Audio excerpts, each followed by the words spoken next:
Metal Gear Solid is one of the most beloved video game franchises in history, enrapturing millions across the globe in stories that have shaped their perception of the world around them, opened eyes to ideas and philosophies never before considered, and all the while doing so in an interactive, innovative medium. Though despite giving this series the credit it deserves, there is one problem. I'm not a big fan of them. Let me explain. Since I was introduced to the series with Snake's appearance in Super Smash Bros. Brawl, I wanted to find and play these games someday. It seemed to have everything I wanted, like a match made in heaven, and with such favorable reception too. In 2017, I finally was able to hunt down all the main series games along with a few others, and started with the first one in September that year. It didn't go well. I don't know what it was about it, but by the end I found myself incredibly underwhelmed. Perhaps I hyped myself up too much, or perhaps it's because I was going through a difficult time and this wasn't the game I needed. Regardless, something felt off to me, like I was missing a crucial factor that kept me from enjoying and appreciating this game to the degree I wanted to. As such, I feel it best to kick off a retrospective series of these games by taking a look at the first and hopefully finding an answer to my question. What am I missing here? So let's cut to the chase and load this baby up. Oh, and I'm playing the Twin Snakes version because that's the one that I have. And if you don't like it, then you can eat my toenails.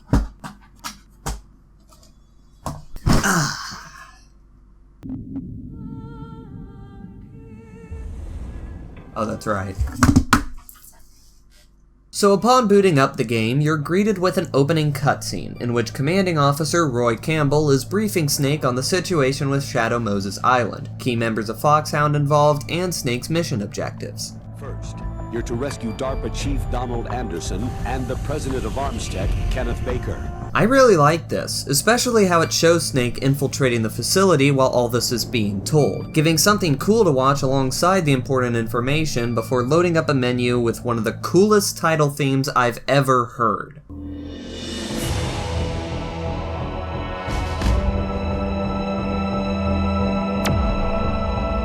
Good start. Off to a good start.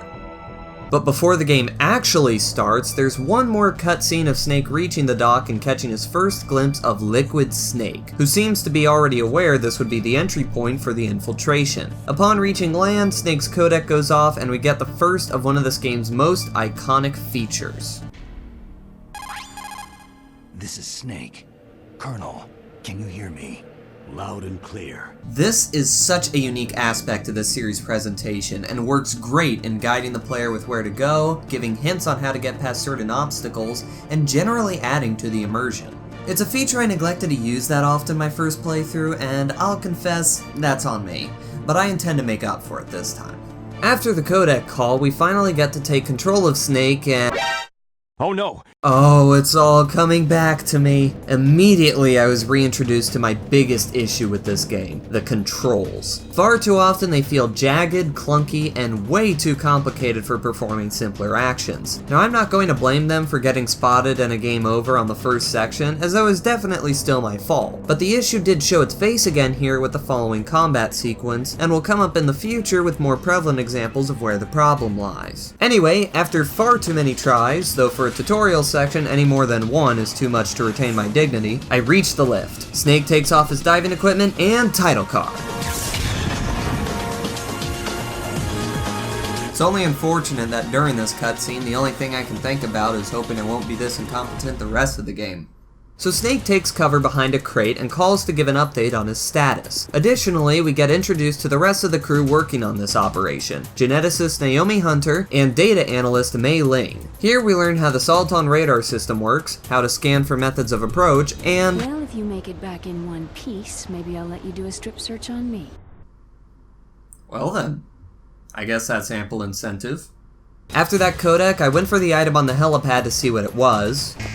It was a better idea in my head. Then in actually trying, I went for the second floor, and on the way saw a detail again that, for how little significance it has overall, I still find super cool. The genome soldiers will spot your footprints and follow them to you if you're not quick enough. As it was in the original, I can still say little details like that for a game this old is pretty impressive. Yet another thing I can give props to. So my capture card started acting up a bit, but take my word that the insertion process went well, much better than the dock section. After crawling through the air duct for a while and getting another codec call introducing us to Snake's old mentor Miller, we reached the tank hangar and, well, this area demonstrates everything wrong with this game's design and mechanics. So it begins. Alright, seeing as this is an unpopular opinion, I'm gonna go into a little more depth here to explain this as best as I possibly can. See, the AI is too good for this game's mechanics. They can hear you from the bottom floor if you're moving too quick on the second, which at times you have to do to get past the security cameras. Now why is this a problem? Well, if one of the guards does hear you, your means of avoiding detection are limited. From this first position, you have slightly more reasonable options, either by moving back up this ladder to the room with the SOCOM pistol ahead, or by jumping down this rail once he leaves, although that last option is not available in the original version. This also points a finger to the annoying cover mechanics of this game, in which you have to hold the stick to remain pressed against the wall and the camera angle shifts perspective. However, where you hold the stick down towards remains relative to where the camera angle initially was, and moving too much one way or the other causes you to break off from it. With that said, this area is still reasonable enough though that I give it a pass. But what if you're detected here? The camera gives you a rather narrow window of opportunity, and falling back to safety fast enough makes a loud enough sound that they'll trail you further. Additionally, when you do get spotted, they instinctively fall back to call for backup. Again, a cool mechanic, but with how jagged movement controls are, you can rarely reach them in time to dispatch them before they bring their walkie up. And even if they don't finish their request, a team will be sent in to check up on them anyway. Also, the timing on this camera is far too unforgiving for this corner, especially when rolling down the stairs does this. In conclusion, there are far too many factors at play without this game's controls being more fluid and accessible, making what could be an interesting scenario ruined by the functionality of the mechanics. There are more areas than just this one where I feel this problem to be apparent, and it's the core reason I can't enjoy this game as much as I feel I should. I know a lot of people are forgiving with it, and that's totally fine, but I'm hoping this is reasonable enough explanation as to why I can't do the same. Alright, we got plenty more to talk about, and this video is already going to be more dragged out than this game's cutscenes, so let's get going. After successfully reaching the elevator and heading to the first floor basement where we see Meryl, A woman. and meet up with our rescue target, the DARPA chief Donald Anderson. Upon speaking with him, we learn more about the truth of what's been going on at Shadow Moses Island, the production of Metal Gear Rex's first prototype. We also learn its method of activation via PAL codes. Mr. Anderson over here surrendered his. We need to get to the ArmsTech president before he gives his code away, and of a way to stop the launch with card keys just in case. Then we get a level 1 PAN card, a location where Baker's likely being kept, as well as a pretty cool method of reaching it, and are about to leave until... Oh crap, he's going into cardiac arrest! Now am I gonna get to do that strip search?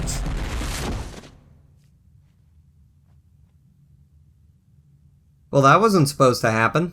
I gotta say though, seeing these sequences again with knowledge of the story twists is really cool. I'm finally getting an appreciation for them, even if the cutscenes are still a little more drawn out than I'd like. So Snake tells the Colonel about what happened, questions his leadership, and starts heading towards his next objective. Outside, Meryl has taken the guard's weapon and uniform and has a brief standoff with Snake until soldiers run into the room and action sequence. This is another section that I want to enjoy but can't because combat feels rather clunky with a tremendous amount of hit stun and number of enemies that appear. This was still pretty cool though.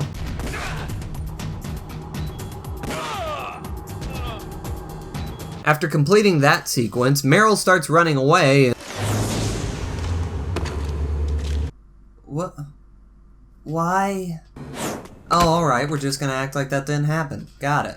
Here we get our first glimpse of Psycho Mantis, levitating above her before cutting to a cutscene with all the Foxhound members talking. Okay. I'm sorry, but with how much happens in this game's plot and me trying to condense this video to its essential points, I'm going to skip talking about a lot of the story beats unless they're needed for context or particularly want to mention it. So with that said, Meryl escapes and we head to the second floor basement. Here we enter an armory and decide to break a few rules. Okay.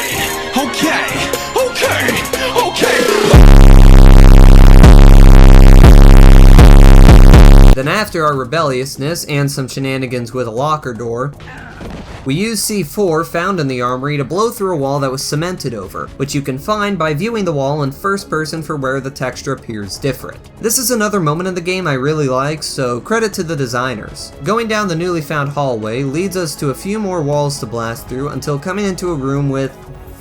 ooh, that doesn't look comfortable. Kenneth Baker, the Armstech president, has been set in a trap that will set off a collection of C4 planted throughout the room. The man responsible for this reveals himself, introducing us to one of the most iconic characters in the franchise. Revolver.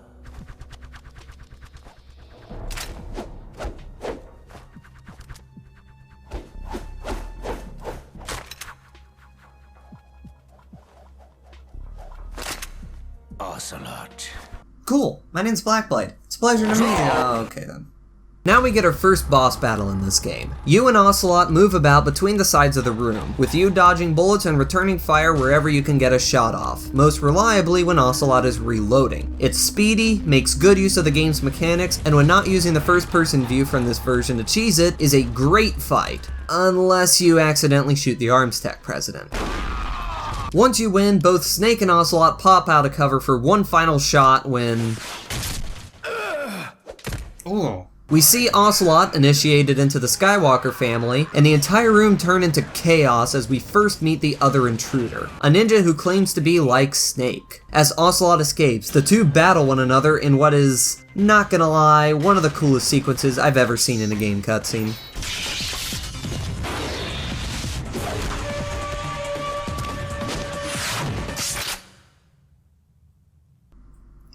That was awesome. But the ninja escapes, and so Snake goes to speak with Baker, getting more intel about the situation, most notably that they got Baker's code, Meryl has one of the card keys, and that to stop Metal Gear we have to find an employee named Hal Emmerich. The discussion also goes into the reality of nuclear disposal, and how sloppily much of it is handled. It's an interesting discussion, oddly connected to the plot and making the cutscene longer than it needs to be, but interesting nonetheless. As the conversation is coming to a close, Baker starts collapsing in similar fashion to the DARPA chief, almost sharing some important information before... Snake continues to question the honesty of Naomi and Campbell before heading back through the armory, where guards are now patrolling. Using the newly acquired key card, I entered a room with a FAMAS and the legendary box, only not really paying attention to my surroundings when getting them and being shot extensively by the clear team, which was not particularly pleasant to be completely honest. I eventually got back to the top floor and made contact with Meryl. But how do you get the codec? You probably weren't wondering, because you've either played this or assumed I knew already. Well, you actually find it on the back of the box here, which is one of many times in this series when the game ties into the real world. Admittedly, I'm not a fan of frequent fourth wall breaking, which I'll get more into soon enough, but this is one of the better uses of it, and for those wondering, the game does let you know that's where you need to look, so no issues there. Anyway, this codec call is my favorite in the entire game. The first time I played this game, I kinda tuned this out, and I'm disappointed that I did. Firstly, you can trigger this call whenever is convenient to you, which is a small thing but I appreciate. Secondly, we get some more good information on the reasons behind what's going on here and where to go next. But the main reason I like this conversation so much is because it has the most emotionally gripping dialogue. I'm just gonna play a bit of it to give you an idea what I mean. I never had any problems in training. It was frightening to think that with a pull of a trigger I could take someone's life. It's not like shooting targets in training. I always dreamed of being a soldier. Every day of my life, I've trained my mind and body for the one day when I could finally see some real action, and now... So what now? You want to quit? I can't quit. I can't allow myself to quit now. I also love where what Meryl says goes, but we'll talk about that when it comes. Anyway, after crossing through a laser field that seems to be more visually cluttered compared to the original version, meaning I accidentally tripped it, we get to the outdoors, which is filled with claymores that can only be seen on radar with a mine detector. A mine detector in the tank hangar I just left. So I went back to get it and ended up getting spotted. I really want to go over what happened here, but the last tangent I made criticizing the game design was in this very room, and I want to use some other examples that better get my point across. In getting back outside and passing through the minefield, we reach boss battle number 2. A big tank. Fun. On the plus side, this does introduce us to my favorite member of Foxhound, Vulcan Raven, and has an oddly timed yet still comedic moment in this cutscene. Come, Let's fight! But this fight isn't particularly exciting. Just lob grenades into the gunner seat until you're done. Pretty underwhelming, but it still takes us to the nuke building.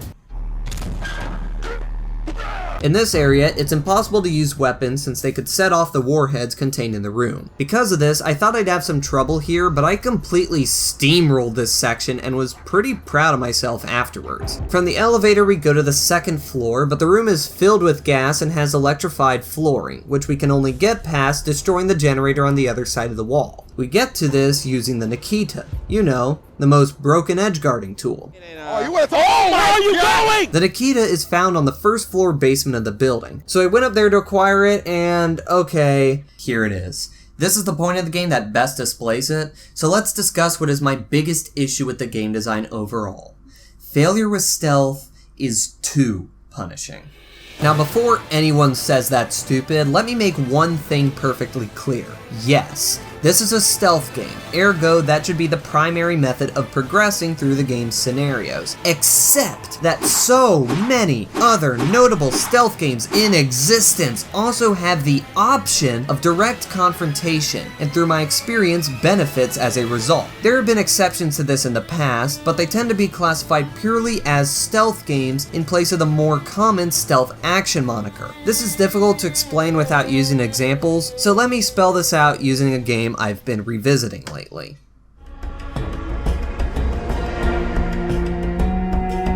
In Shadow of Mordor, stealth's role in the game is made immediately clear, as a better route, not a mandatory one. In almost any scenario, you can confront an obstacle directly, but while it's more time-consuming and has a higher risk of failure, sneaking your way through can oftentimes be more rewarding, be it thinning out their ranks before a fight, or just sidestepping the fight altogether. It does so in a way that either form of gameplay is fun and engaging, and if you fail in one way, you can fall back on the other as a failsafe. Now let's compare that to Metal Gear Solid. Direct confrontation exists solely to go back into stealth, and that's it. As long as you're alive and haven't hidden from the enemy, they will send out an endless wave of enemies, some appearing out of thin air, practically bullying you into submission until you go lie down under a desk for a minute or two. This, to me, isn't fun. I want to attempt stealth because it is the more rewarding method of approach, being less taxing on your ammo and rations. However, you're provided with grenades, a FAMAS, and other items to combat enemies more directly, and yet the only purpose they serve is to open an escape route, not solve a predicament. Again, going back to Shadow of Mordor, they give you proper opportunities to make use of the combat skills you acquire without being solely to provide an escape route. With Metal Gear's system in place, it makes me wonder why I should even try to fight back after getting caught, and to me, that's a bad sign. Look, I know this is one of the pioneers of this genre, so this is more the game's age showing than anything else, but that's an explanation, not an excuse. If this one issue was fixed, then I would enjoy this game as a whole far more than I do. Alright, let's get back to the game. I went back to the second floor, took out the generator, got the gas mask, and didn't use it right before crossing through a passage with several brutally killed soldiers. On the other side is the lab, where we find Dr. Hal Emmerich, only That ninja beat us to him. This boss fight is an interesting one in that you can only use CQC. As a result, the fight does become somewhat repetitive, but is still a welcome deviation from the standard gameplay, and gets saved by some pretty awesome music.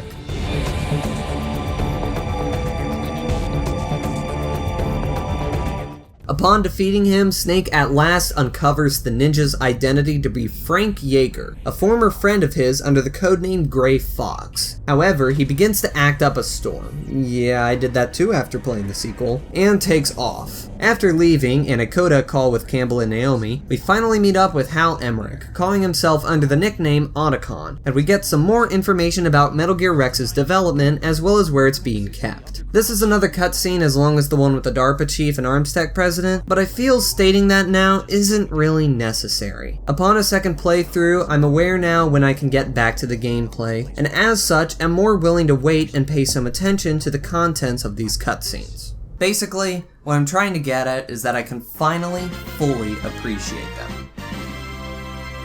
That took a while to do. So Meryl's spotted, and after more talking, we head back to B1 to find her again. After some complications, I found her by shooting her in the head with a tranquilizer dart. Sorry. After waking up, we meet up in the girls' restroom and talk for a bit while getting Meryl's card key. Now, I mentioned before I like where Meryl's story goes, and this is where we learn more about it. In fact, we learn both how Meryl fights to understand her father who died in action, and Snake fights because it's all he has in life. It's some amazing character development. However, some of the lines said here are a little on the distracting side for me. So there's something you like about me, huh? Yeah, you got a great butt. Now it's my butt. What's next? On the battlefield, you never think about what's next. I've used a gun like this since I was 8 years old. I'm more comfortable with it than I am with a bra. Yeah, the humor of that sort doesn't really work for me, especially when it's in the midst of essential character development. Once again, fine if you like it, but not for me. Once that's over, we start making our way with Meryl to the commander's room, but something goes wrong with Meryl. What happened? I'm fine. Yeah, I don't doubt that for a second. In the next room, she snaps and has to be dispatched non-lethally. After which, we find out what's going on. Meryl's under the control of one Psycho Mantis. Yes, one of the most celebrated bosses in video game history. It's too bad he completely sucks. Oh yeah, I said it. I'm being hyperbolic, of course, but this is one of the few times where I feel fine in using the term overrated for something. Now, the reason this is such an iconic gaming moment is the aspect of breaking the fourth wall. Much of this is done before the fight even starts, actually, such as his most famous trick, reading your system memory card. I'll read more deeply into your soul. Alright, what have you got for me? No saved games. You sack of toast! Regardless of that fail though, I honestly don't find this, nor the controller moving on its own, to be especially interesting. It's an entertaining touch, but no substance beyond that. Then we get into the fight, and oh, let's be real, we all know the trick to this. You have to switch the controller to the second player slot, or the fourth for me for some reason. After the last of the fourth wall breaks, and the only one that has any significance, is over, the fight becomes a case of finding where he pops up next, dodging whatever attack he throws at you, and firing back. It gets a little more interesting when Meryl starts shooting at you and even puts a gun to her head, but this is still a relatively straightforward fight. And yet, constantly this shows up on lists as one of the greatest bosses in gaming history, when, while not bad, it honestly lacks in story and gameplay significance, even to bosses from its own game. Again, if you like this boss, more power to you. I don't hate it myself, but I do dislike the fact that it's praised so extensively on such a trivial aspect. Anyway, while I said this fight doesn't have the story significance needed to be groundbreaking, I do still like the following cutscene, especially the talk about humanity's purpose. The most notable thing here is Mantis revealing Meryl's feelings for Snake, and his disinterest in indulging anyone as it complicates his life. It's more or less the first point where the main theme of the story is revealed, or I've just not been paying attention enough, which is a reasonable assessment. So we go down the hidden staircase and into the caves, then from there the underground passage. After crossing a minefield by tracing Meryl's footsteps, we start to continue until Snake spots a laser sight on her. Both her legs are shot, and she's left out in the open as bait, whilst you are faced with the next boss in this game, Sniper Wolf. The problem is, you need a sniper rifle in order to beat her, which in order to get, you have to go way back to the very first building's armory, or slightly less far by finding the tranquilizer variant in an office room that I had already gone into before, and it wasn't there. Yeah, this is already a bad start to this boss. And the fight itself isn't much better. Just use Pentazamin to keep your aim straight and shoot her until you win. You may have noticed from the footage though that Meryl is no longer in the same spot, as when going to retrieve the rifle, soldiers came and took her. Snake begins making his way to rescue her until you're ambushed by a few Genome soldiers and Sniper Wolf who's still alive. Also, this part I still find absolutely hilarious.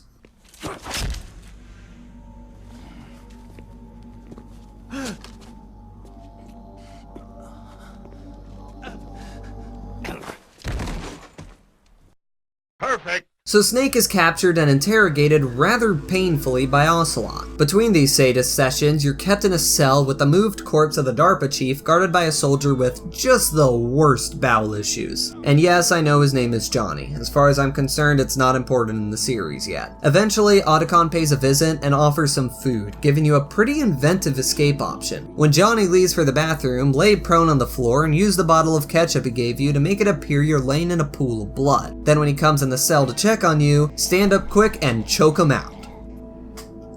Now I didn't escape this way my first playthrough. I don't know how I did, but this one moment is possibly one of my favorites in the entire game just with how clever it feels to pull off. We get our stuff back, exit the room, and come out of the first floor basement of the tank hangar building. While in the area, I might as well raid the armory with being able to access all the doors now, pick up that other sniper rifle as well as lots of ammunition for other things, and begin heading back to the underground passage. Along the way, when crossing through the outdoor section again, I ended up getting a game over here because a guard thought he saw me, and in trying to escape, I got stuck on an invisible wall by the tank. This was another time I ended up fighting way more enemies than I should have, as I ended up running out of resources and getting a game over before the enemies' numbers dwindled even a little. I actually got stuck on this section for a while, and was starting to get pretty frustrated until I made it and the box! No!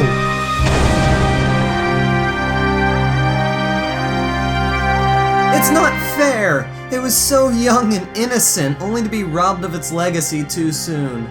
If only you could return to us as the icon you've become. Oh, you can just pick up another where it was first found. So after a long trek, I finally reached the communications tower again and disk swap. Well, I'm gonna use this opportunity to get more popcorn. Be right back.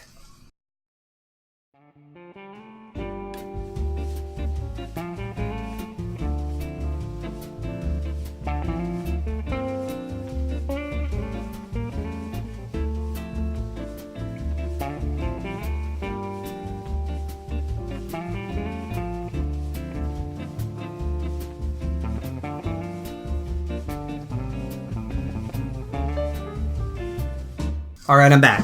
Let's do this.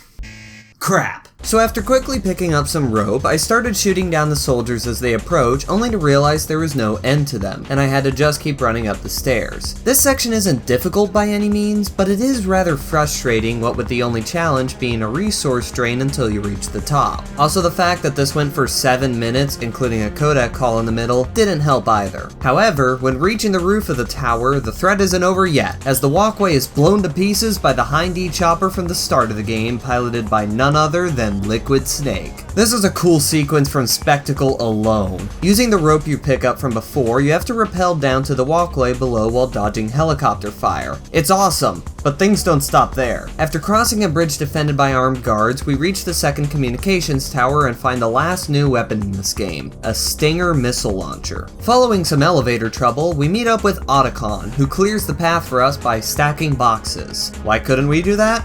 I don't know, but the path is cleared and Hal goes to fix the elevator. Going up the stairs, we get some target practice using the Stinger on turret cameras before finally reaching the roof again and beginning our next boss battle against the Hind-D. Like the rappel sequence, this is pretty awesome. Having to stay behind cover as the chopper circles the building, firing a shot off whenever it pops up or is facing away, it's intense. That being said, I feel the sound balancing on Liquid is a little interesting.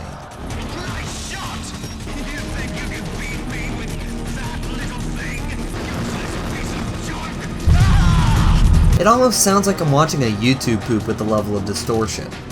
And I love it. Once defeated, Snake gets the final shot and walks away as the chopper crashes into the ground below. That takes care of the cremation. Hang on, I got a better one. Looks like Liquid just got boiled.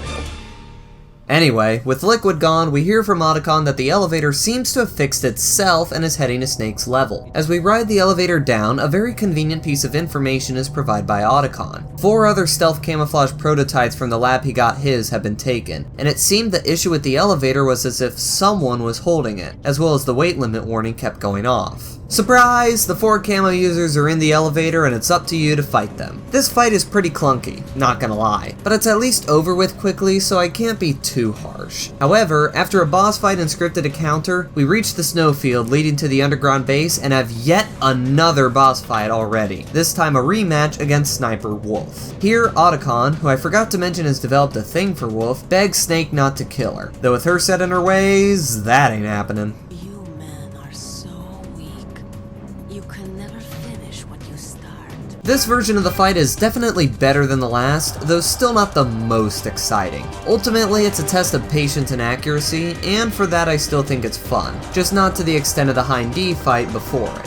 What we do get with this, however, is another pretty good cutscene. After an awesome final shot from Snake, we learn a little more of who Wolf truly is as she begins to pass on. Like Snake, she lived only for battle, waiting for the day when she might find someone to help her find peace in death. With little purpose or reason beyond that, she represents what would happen to Snake should his flaws continue to grow, as well as what he's missing now through her desire to save innocents even in battle. This is the moment when Snake's motivations begin to subtly change, less about finishing the mission and more to keep morality and purpose intact. Through him, through Otacon, and if he can save her, through Meryl.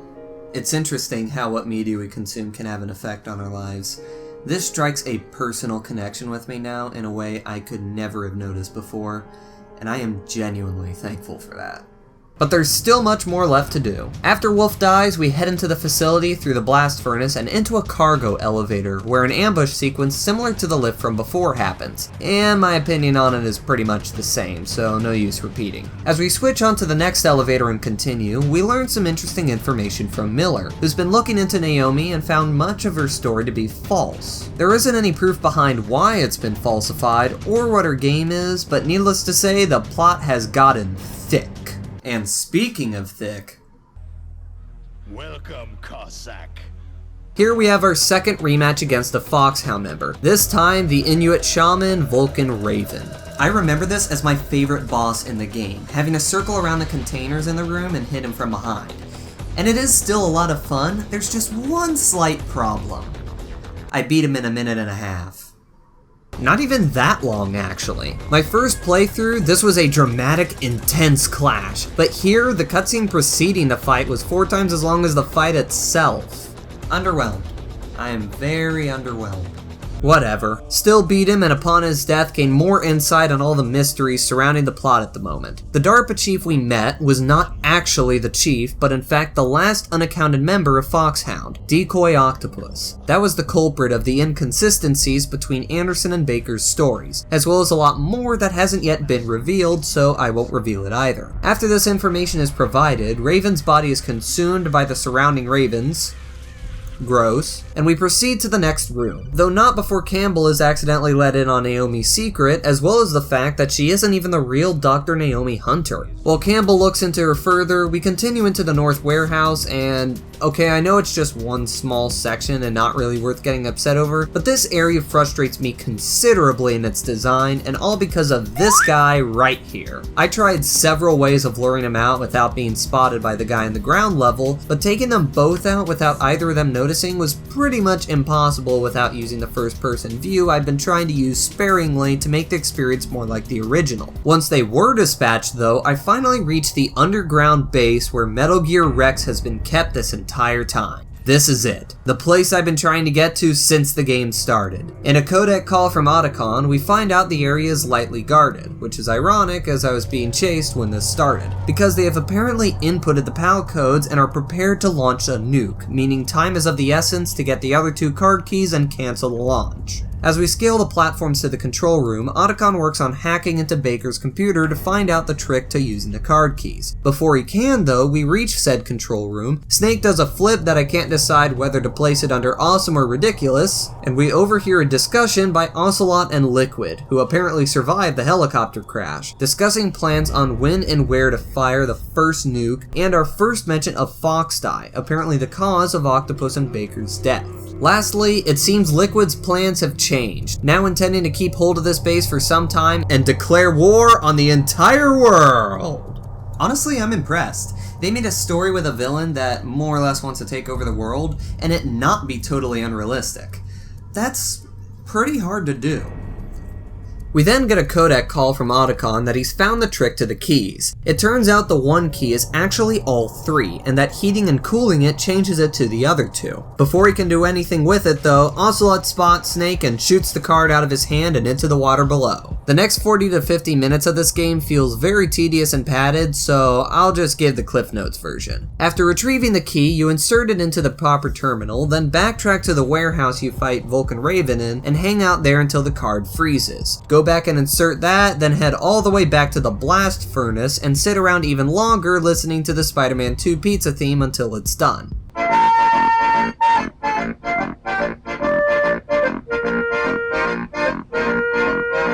Then just head back and insert the last key. In the midst of all this, we get a few codec calls learning that Naomi has been arrested, and the nanomachines she injected into Snake were the experimental prototype of Foxdie. Before we insert the last key though, we get a call from her in secret where we learn her motive. She knew very little of her past, hence the reason she became a geneticist. But one thing she did know was the person who took care of her, Frank Yeager. As Snake presumably killed him in Zanzibar, Naomi swore revenge, and used this mission as an opportunity to get it on Snake and the Foxhound members alike, only that in this time, she's found herself to be wrong about him. Additionally, the reason Grey Fox has come here was to fight Snake one last time, and the decision to use Foxdie was not hers but someone else's. Before she can say who though, she's caught and communication with her cut off by Campbell. Anyway, the final key is inserted, only to reveal the big twist. The key cards actually activated Rex. Not only that, but Miller all this time has been Liquid Snake in disguise, using him to get access to Metal Gear after they couldn't get the codes from the DARPA chief. Now Liquid wants revenge, as it's also revealed his entire existence is based on being a vessel for the recessive genes of Big Boss so Snake could be created as a superior successor in his image. Both of these twists flew over my head, so to speak, my first playthrough, but I absolutely love them now. You know what else I love though? This boss fight. The fight against Rex is the best part in this entire game.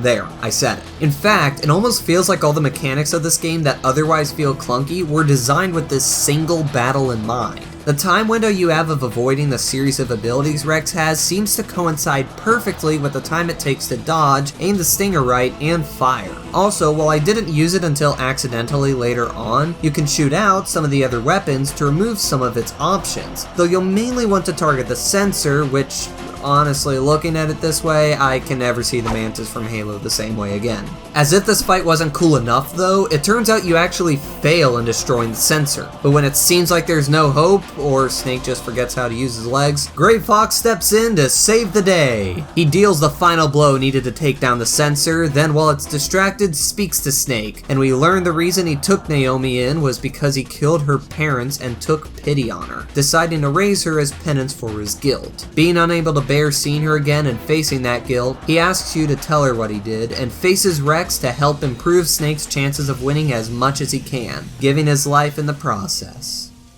And using a ton of ketchup bottles. From here, we fight the second phase of the fight, which is more or less the first with a different weak point, and at last succeed in destroying Metal Gear. To call this adrenaline rush anything less than incredible is a massive understatement. From now on, whenever the first Metal Gear Solid comes up in conversation, this will be the moment that comes to mind for me. But it's not over yet! In the destruction, Snake is knocked away and unconscious by the blast, and wakes up bound on top of the wreckage with Liquid looking over the edge. Here, Liquid shares his goal in carrying Big Boss's dream by creating a world in which people like him and Snake have a place again, as well as calling out Snake's reason for fighting being no more than to fulfill a feeling of purpose otherwise empty. We then get some more explanation on how these two came to be, being part of a project called Les Enfants Terribles, meant to create the world's most powerful soldiers from the genetic code of the greatest soldier to ever live, Big Boss. With the combination of 20th century analog cloning and the super baby method. Sorry, what was that called? Super baby method. Well, now that's what'll come to mind when it comes to this game. Basically, this just reinstates that Solid and Liquid Snake are genetic clones, with Liquid containing the recessive genes and Snake the dominant. In such lies the core of Liquid's resentment, that his life's purpose was never under his own control, existing only to pass on genes to others. To get his revenge, he challenges Snake to one final climactic duel atop the remains of Metal Gear, with Meryl unconscious and only a few minutes to save her, and the US Secretary of Defense taking charge of the operation and sending bombers to blow Shadow Moses to Kingdom Come, removing any evidence of what happened here. With all this build-up, how does the fight hold up? Well, you see, it's not good.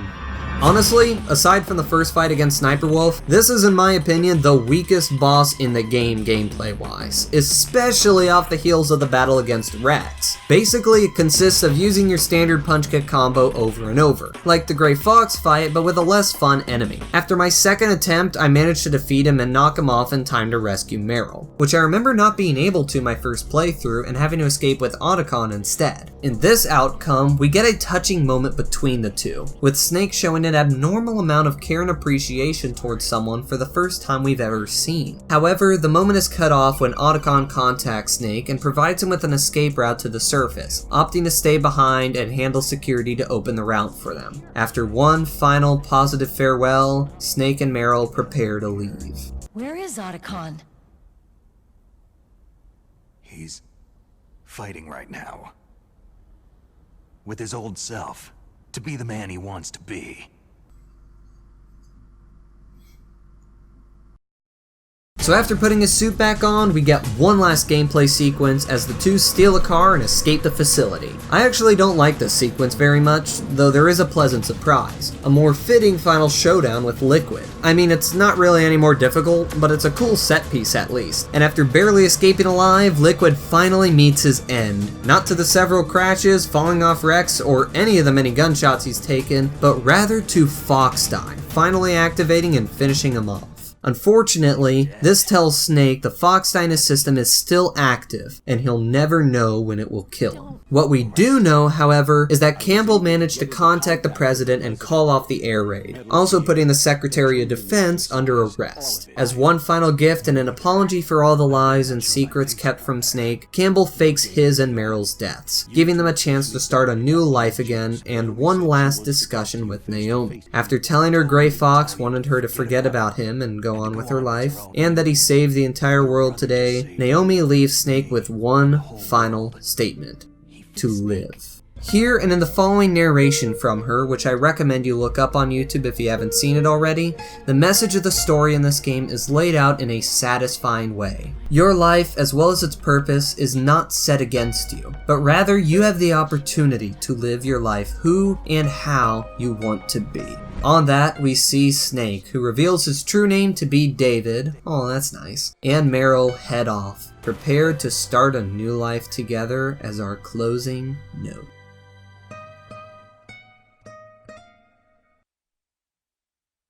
I haven't shared this about myself in my videos before, but I'm an aspiring writer, and this message, the main message of this game, is very similar to one I've been wanting to share for a long time. Rather than trying to outdo this though, I'm instead planning to use this as an inspiration, because you can't go wrong with something as good as this.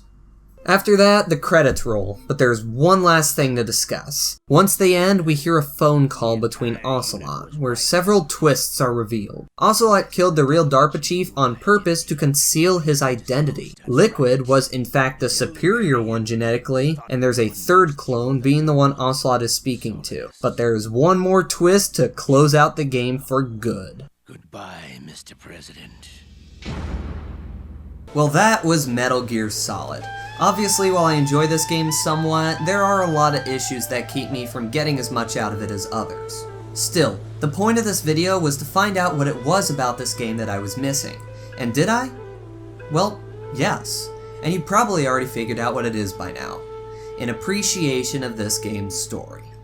The reason I mentioned so many times in this video moments in the story that I really enjoyed was more than just to balance out my criticisms. My first playthrough, I didn't see this story for much, just an enjoyable yet seemingly convoluted story of espionage and deception. Now though, I see it as a well thought out narrative with great characters, an ever-growing conflict, and an emotional connection with some themes that can be taken and affect the world we live in.